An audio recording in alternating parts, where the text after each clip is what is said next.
D'abord, il y a eu cette imposante colonne de fumée menaçant tout l'horizon au-dessus du port de Beyrouth. Puis, une puissante déflagration et une deuxième. L'explosion a graduellement tout soufflé sur son passage. Du quartier voisin d'Ashrafiyeh à des kilomètres plus loin, dans le quartier central de Hamra, certains ont vu venir l'inéluctable et cherché un abri. D'autres ont carrément été pris par surprise. Sous les décombres, les morts, les blessés, partout. Des milliers d'habitants de Beyrouth, Agar, ont dû se rendre à pied dans les hôpitaux qui ont vite été débordés. Nous étions à la maison, raconte cette femme, et nous avons entendu un bruit comme des feux d'artifice. Nous pensions qu'un conteneur avait pris feu dans le port. Quelques secondes plus tard, nous avons été projetés dans les airs.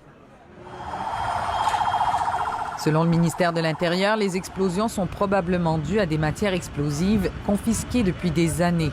2700 tonnes de nitrate d'ammonium qui sont restées là dans l'indifférence des autorités.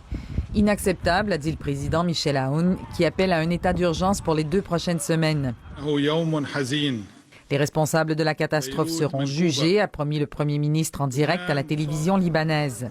La France, l'Iran, le Royaume-Uni ont, comme beaucoup d'autres nations, exprimé leur solidarité avec le peuple libanais et offert de l'aide. Plus étonnant peut-être, Israël, toujours en guerre avec le Liban, a aussi offert une aide humanitaire et médicale par le biais de canaux diplomatiques. C'est le moment de transcender les conflits, peut-on lire sur le compte Twitter de l'armée israélienne. Le sort continue de s'acharner sur le pays du Cèdre et sa population. Le Liban connaît sa pire crise économique depuis des décennies. Dépréciation de sa monnaie inédite, hyperinflation, licenciements massifs et restrictions bancaires drastiques. La grogne sociale est alimentée depuis des mois.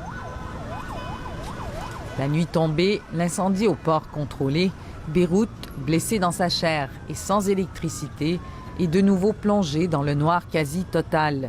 Une nuit qui semble ne plus vouloir faire place à la lumière le jour venu. Ici Marie-Ève Bédard, Radio-Canada, Paris.